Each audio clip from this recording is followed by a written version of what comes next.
Salut tout le monde. Bon, j'espère que ça va bien depuis le temps. Aujourd'hui j'ai décidé de faire une petite vidéo sur le poulailler, sur les volailles, tout ça, vous montrer un peu les animaux, comment ça évolue. Là j'ai presque enlevé les points. Ma main ça va mieux, je suis toujours gêné un peu avec les points, j'ai plus mal.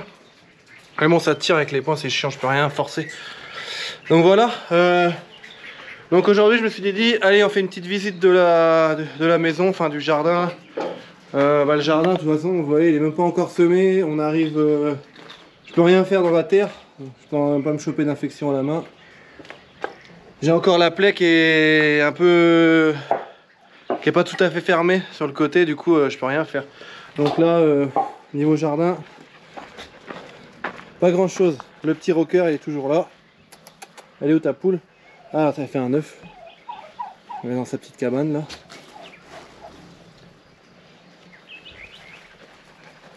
Donc là vous pouvez voir les oies, elles sont super bien grossies. Elles ont profité, les deux petits coureurs aussi ici.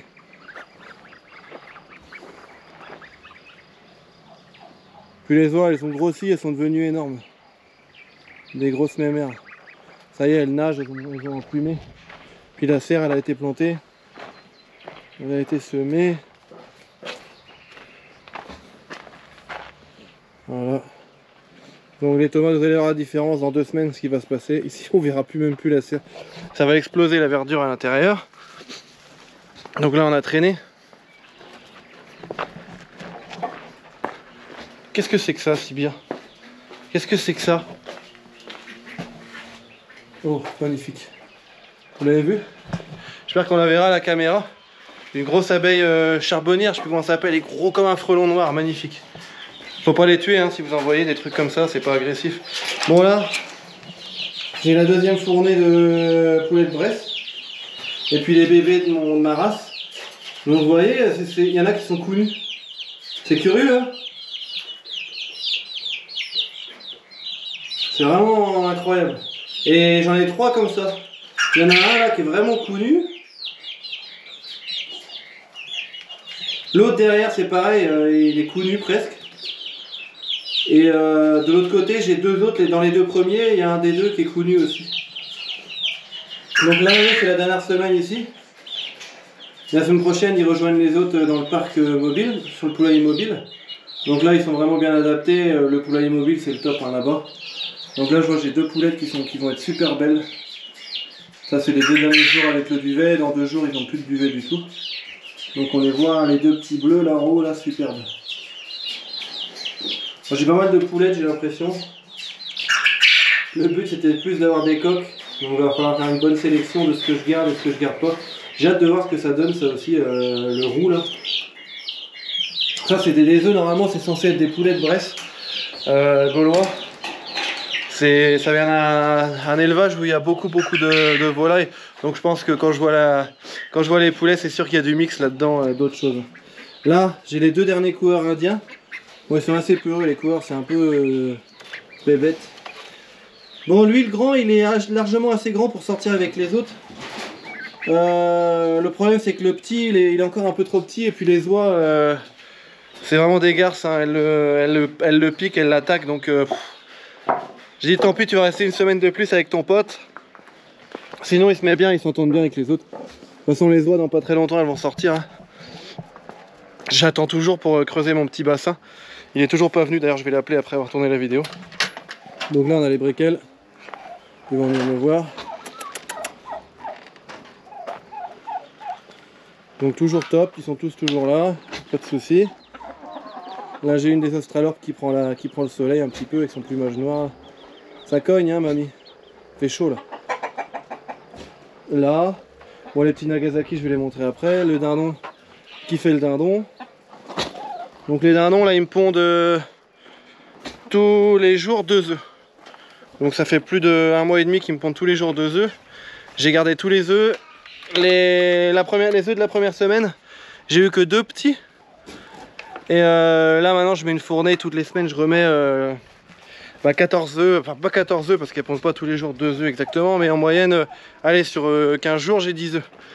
Et je vais vous les montrer là, je coupe le temps d'aller en bas, comme ça je vais vous montrer ça aussi. Voilà, là je suis en bas, au niveau de mes incubateurs. Donc là j'ai eux, ils vont, je pense que je vais les mettre ce soir ou demain. Donc ça c'est du Bresse gaulois doré. Donc ça c'est vraiment une race de sélection qui vient de chez un vrai éleveur, ils sont magnifiques, magnifiques. Bon malheureusement j'avais pas mal d'œufs et ils ont été malades, donc j'en ai perdu quelques-uns. Donc là on a les petites pintades, donc ils sont nés depuis avant-hier. La première elle a 4 jours de plus, la petite jaune là. Du coup elle était toute seule, c'était un peu dommage mais bon c'est comme ça hein. Ça c'est vraiment la première semaine de ponte de mes dindes. J'ai dit pintade, c'est des dindes. Puis là j'ai toutes les petites, les 4 là elles viennent de naître ce matin et hier.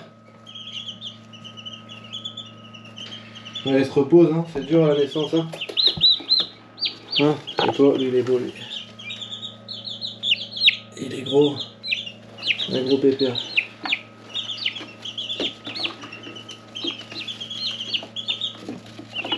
On dirait des petits pingouins.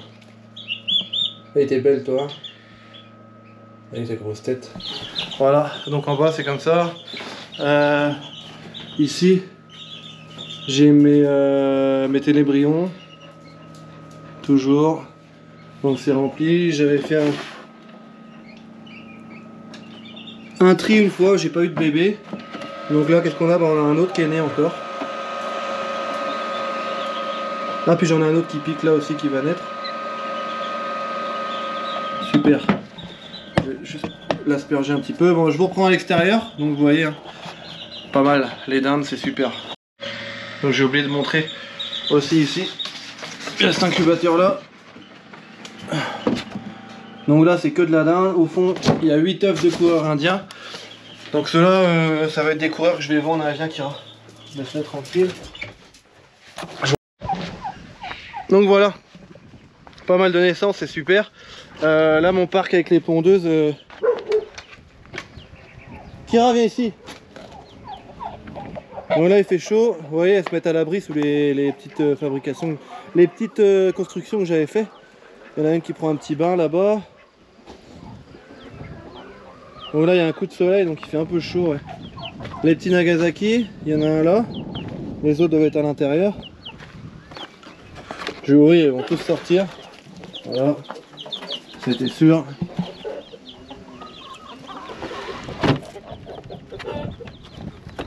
Et là j'ai un de mes petits noirs qui est aussi connu. C'est vraiment bizarre hein, qu'ils soient connus comme ça. Et sinon ils sont beaux hein. Les noirs, tout noir suisse, c'est un petit coq en plus. Donc on va voir. Moi j'aime bien les Nagasaki hein, avec la queue bien droite là. Bien prononcée, ils sont vraiment magnifiques ceux-là. Puis les petits chabots aussi là.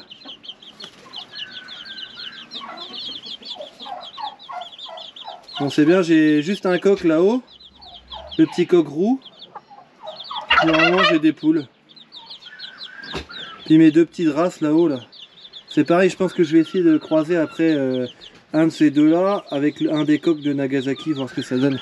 Si ça peut donner une miniature, voir ce que ça va faire, ça peut être sympathique. Des miniatures toutes noires, ça n'existe pas encore ça. Voilà. Les oies qui sont dehors. Puis là, la plupart des poules, quand il fait chaud comme ça, elles se mettent à l'intérieur, il fait frais. Ouais, les pondoirs top, top, top, top. Depuis que j'ai mis ça, elles mangent plus les œufs. Donc elles pondent bien dedans. Là j'en ai une qui vient de pondre là. De temps en temps, j'ai deux récalcitrantes. Ah bah en plus il y a deux œufs. Donc j'ai deux qui veulent pas pondre dans les nouveaux pondoirs. Donc je sais pas pourquoi. Là j'en ai une qui pond aussi.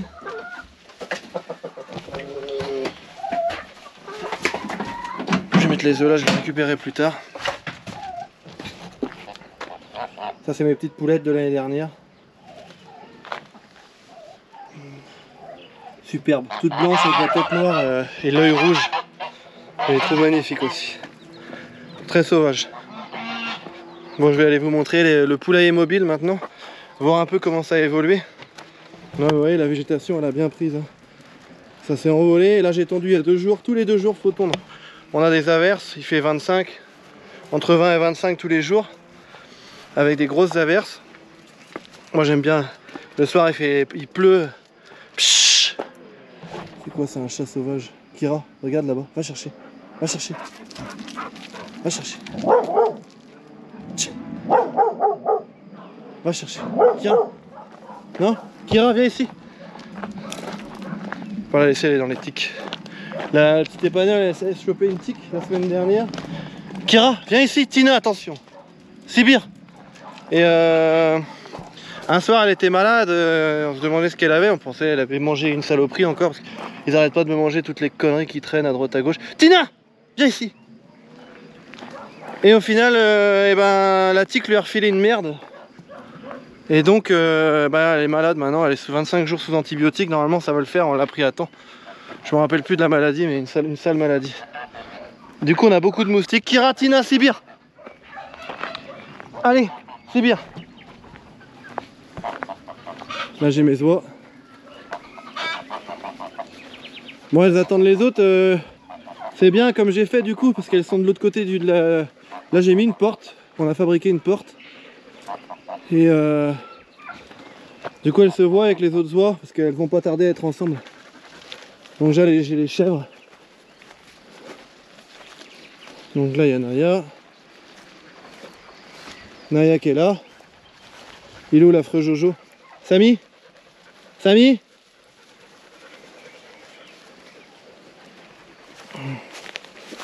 Tiens, le seul arbre où j'essaye qui me le mange pas trop, c'est le chêne ici, et puis elle va quand même me le défoncer. Donc je vais la raccourcir un peu. Voilà. Samy? Samy?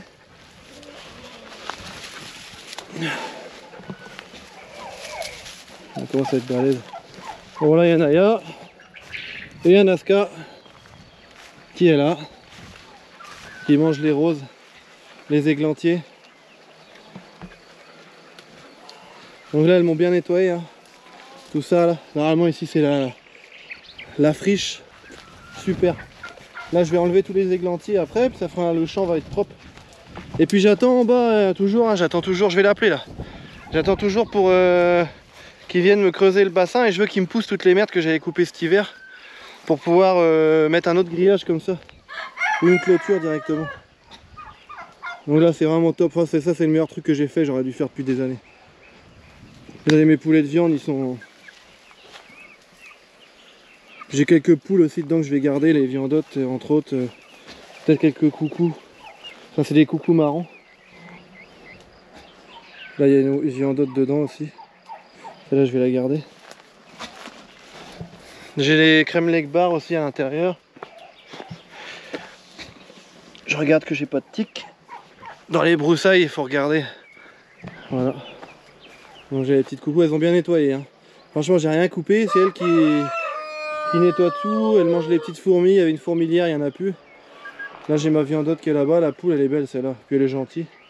Je peux la prendre, elle est assez sociable. Les petites coucous marrons. Donc elles c'est des coucous croisés avec des marrons, elles font des gros œufs noirs chocolat. Puis là c'est vraiment, comme je disais, hein, c'est le top. Avec les arbres, il fait chaud, c'est pas grave. Il y a les feuilles des arbres par-dessus la cabane, il fait bon à l'intérieur. Le renard il vient tous les soirs ici. Tous les soirs. Il n'y a pas un soir où il n'y a pas le renard. J'ai laissé le piège. J'ai l'impression que le fait qu'il y ait le piège, vu qu'il a déjà été pris dedans une fois, 2 fois, je l'avais repris une autre fois, je l'avais relâché aussi. Il y a le courant là, Kira, dégage. Et j'ai l'impression que juste le fait que le piège soit là, et ça lui fait peur. Il ne force plus le passage, puis il y a le courant ici. Et il est assez fort, il cogne. La chienne, je crois qu'elle a oublié. Voilà, les petites... des marrons aussi. J'ai 2 petits coqs, mes coqs des Bresses bleues. Des Bresses gaulois bleus. Donc pareil, qui viennent de chez un éleveur. Les 2 Bresses, là je les ai récupérés pour moi, ça c'est pour ma sélection à moi. Ça va être mes 2 coqs que je vais croiser après avec les autres Bresses que j'ai pour mes poulets de chair. L'année prochaine je vais faire que mes poulets de chair. Donc voilà. Puis là ça va bien pousser aussi. Donc bah j'attends hein, Je veux creuser le bassin, quoi. Le bassin, je veux qu'il vienne jusqu'à ici, là, à peu près. Faire un petit étang, hein, carrément. Hein. Comme ça, à l'Octina.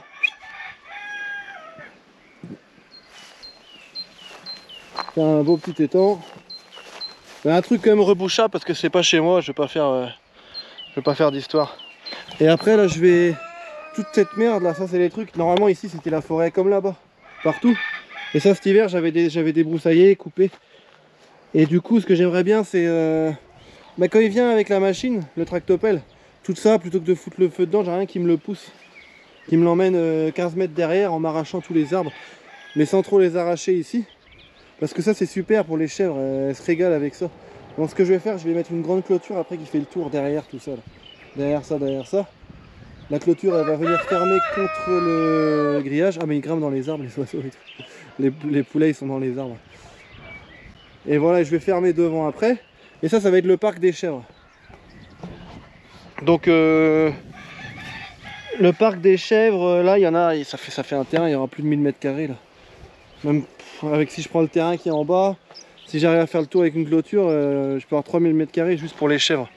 Dans ces cas là, on verra, mais peut-être que je vais rajouter des moutons aussi. À voir. Malheureusement j'ai la chèvre avec les cornes, celle qui m'a embroché la main. L'année dernière, avec le bouc, elle s'était luxé la patte arrière droite. Et j'ai eu 2 vétérinaires à venir. Et le deuxième m'a dit non. Puis après, le premier a confirmé aussi. Malheureusement, on peut plus rien faire. Une luxation sur la chèvre en général. Il m'a dit on va l'euthanasier. J'ai dit pour l'instant, elle souffre pas. Je peux l'emmener en balade. Elle se fatigue vite, mais elle souffre pas. Elle me donne du lait. Donc j'ai pas envie de la tuer. Tant qu'elle ait envie, et je peux pas la tuer parce que l'autre elle supportera pas la solitude. Impossible. Les chèvres, si je les sépare, elles se voient pas, elles sont à 15 mètres l'une de l'autre, c'est panique à bord, elles cassent tout, elles perdent la boule. Donc voilà, et puis là j'ai de l'espace aussi, hein, si je veux, je peux utiliser ça comme je veux. Il n'y a personne. Il y a au moins 50 000 mètres carrés de terrain, il y a une rivière là-bas. Il y a des forêts, enfin tout ce qui est aubépines. Églantier, un peu comme du maquis, mais pour les chèvres c'est vraiment super. Les moutons c'est pareil, il y a de la pâture partout en bas, derrière le champ il est rempli, top. Là j'ai mon fumier qui est toujours là, puis au final ce qu'on avait débroussaillé en bas on n'a rien fait, puis avec ma main je peux absolument rien faire. Il y a une belle luzerne qui pousse ici.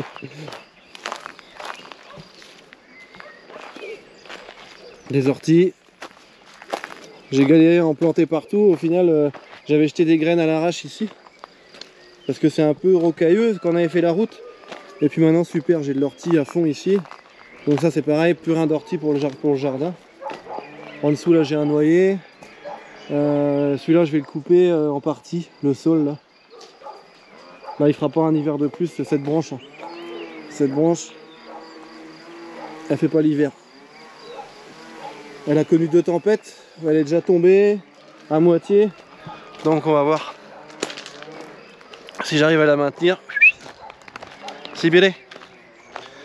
Voilà, donc petite visite sympa pour vous montrer un peu comment ça évolue ici. Là je suis en train de bosser sur le projet du kayak. Voilà,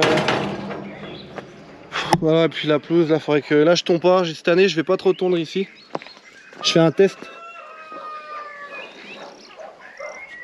Donc je vais voir un peu comment le jardin va évoluer si je tombe pas à un côté. Bon je tombe un peu au milieu, mais j'évite de tondre les barrières, enfin les bordures. Puis là on a les pivoines qui explosent aussi. Dommage que vous puissiez pas le sentir. Puis je vais essayer de laisser des herbes. C'est un peu moins joli comme jardin, mais il y a beaucoup plus d'insectes et tout. Puis je suis dégoûté, la mimosa il a cramé cette année.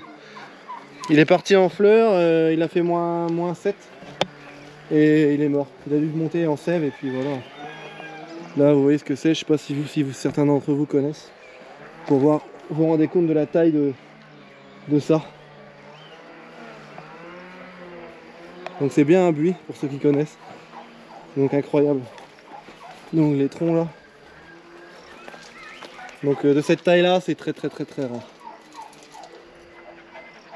extra. Pour tourner le bois, ça, pour tourner des manches, pour des instruments un peu luxueux, c'est vraiment top top. Bon là, toujours là, ce matin, j'ai passé 2 heures à faire mon aliment, comme d'habitude. Hein. Ouais, maintenant c'est rapide. Hein. 4 fois dans l'année. Et puis là, j'ai mes petites pintades. Donc dernière semaine pour les pintades, j'ouvre la porte. Dernière semaine pour les pintades. Ici. Puis après, je les relâche derrière en liberté. Donc j'aime bien les manger, hein, c'est bon aussi à manger, mais le problème c'est un peu bruyant. C'est super pour alerter du renard ou pour alerter quand il y a n'importe quel animal. Ça a un œil comme une buse, quoi. Ça voit tout ce qui se passe. Ça retrouve. Il y a une buse qui arrive, un renard à 100 mètres, elles vont le détecter. Elles vont brailler. Moi je suis là en général, je sais. Et puis les prédateurs se barrent quand ils entendent les piaillements des pintades. Et puis ça vole bien, une pintade ça vole comme un pigeon, hein, elle part. Ça vole vraiment bien. Donc les pintades en liberté derrière, le but c'est de me manger les tiques, s'il y a trop de tiques. Là je regarde à chaque fois que je vais dans l'herbe. Normalement je suis immunisé, j'étais tombé malade, hein. Je sais pas, pour ceux qui ont déjà vu mes vidéos avant, j'étais tombé malade avec les tiques cette année. Donc j'ai eu un sacré traitement et il m'a dit pendant 6 mois, si j'ai une tique c'est pas la peine de revenir voir le docteur ou quoi que ce soit, je risque rien. Donc voilà. Donc bon, je pense que pour la vidéo d'aujourd'hui ce sera tout. C'était une petite vidéo pour vous montrer un petit peu comment ça évolue, vous voyez. Là les parterres, faut que je refasse tout. Un mois sans main et je crois que c'est le pire mois que ça aurait pu arriver. Je peux absolument rien faire, je peux pas jardiner, je peux pas mettre les mains dans la terre. Bon, les pivoines elles sont magnifiques. Oh puis qu'est-ce que ça sent bon, oh là là. La mélisse. Voilà. Donc on va changer un peu les parcs, je vais ouvrir derrière, il y a de l'herbe, là où il y a de l'herbe, les dindes elles vont sortir aussi parce qu'il y a de l'herbe à volonté dans le grand champ, donc je vais les mettre un peu là-bas la journée. Et de toute façon je refilmerai tout ça, donc merci d'avoir regardé les vidéos. Et je vous dis à bientôt pour la prochaine vidéo, je referai, j'essaie de faire une vidéo toutes les 2 semaines sur les volailles. Donc je vous souhaite une bonne fin de journée. Merci d'avoir regardé, n'oubliez pas de vous abonner s'il vous plaît, c'est important. On arrive bientôt à 1000, ça fait vraiment plaisir. Je pensais pas qu'on y arriverait en moins d'1 an, mais ça me fait vraiment plaisir. Donc je vous fais des bisous, ciao, bonne journée à tout le monde, salut salut.